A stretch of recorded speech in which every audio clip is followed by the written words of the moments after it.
চলুন আজ আপনাদের সাথে চটজলদি একটা ব্রেকফাস্টের রেসিপি শেয়ার করা যাক। আজকের রেসিপিটা হেলদির সাথে সাথে খুব তাড়াতাড়ি আর কম সময়ের মধ্যেও কিন্তু তৈরি হয়ে যায়। বাই দ্য ওয়ে, আমি আপনাদের Trisha and welcome to my channel Trisha sister ট্রিটে।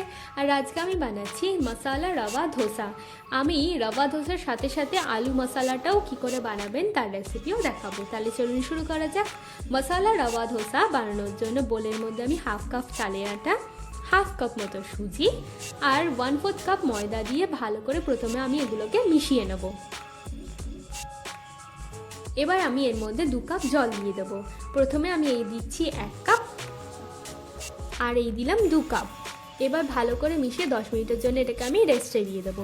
ততক্ষণ চলুন আলুর মশলাটা বানানো যাক।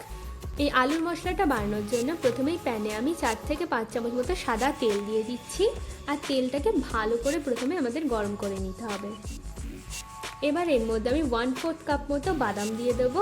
বাদামটা আপনারা কম বেশি আপনাদের প্রয়োজন অনুযায়ী করে নেবেন। বাদামটা ভালো করে ভাজা হয়ে গেছে, এবার আমি তুলে নিচ্ছি। এবার ওই তেলের মধ্যেই একটা শুকনো লঙ্কা, 1 চামচ ছোলার ডাল, 1 চামচ মুগ ডাল, হাফ চামচ কালো সর্ষে আর বেশ কিছুটা কারি পাতা দিয়ে ভালো করে আমরা একটু ভেজে নিচ্ছি।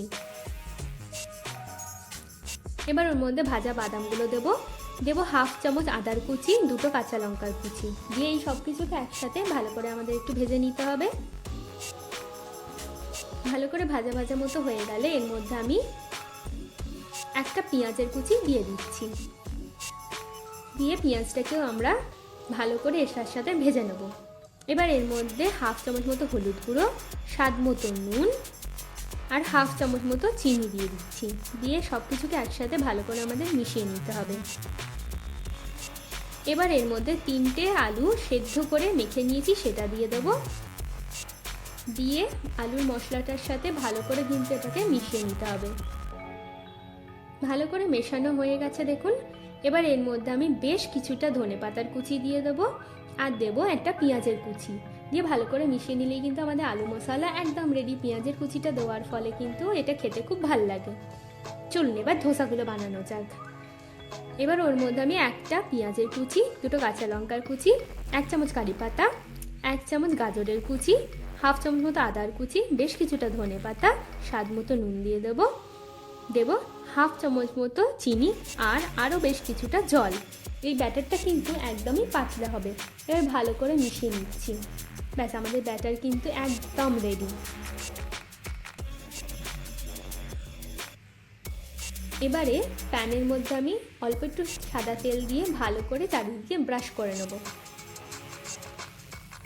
প্যানটা গরম করে নিতে হবে আমাদের খুব ভালো করে। এবার এর মধ্যে আমি ধোসার ব্যাটারটা দিয়ে দিচ্ছি। 2 থেকে 2.5 চামচ মতো দিলেই কিন্তু আমাদের পুরো প্যানটা কভার করে যাবে। দেখুন আমাদের ধোসাটা কিন্তু তলার দিক থেকে একদম হয়ে গেছে আর এটা কতটা ক্রিস্পি লাগছে।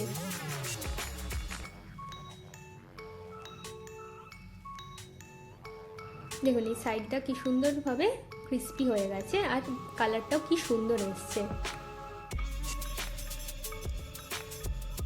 এবারে আমি আলুর পুরটাকে এরকম এক সাইডে দিয়ে দেবো। দিয়ে ধোসাটাকে আমরা ফোল্ড করে নেব। দিয়ে আরও 1 থেকে 2 মিনিট মতো ভাজলেই কিন্তু আমাদের মশালা রাভা ধোসা একদম রেডি। আমার ভিডিওটি যদি আপনাদের ভালো লেগে থাকে তাহলে প্লিজ একটি লাইক করবেন, প্রচুর শেয়ার করবেন আর এরকম আরও ভিডিও পেতে আমার চ্যানেলটিকে সাবস্ক্রাইব করবেন। নমস্কার।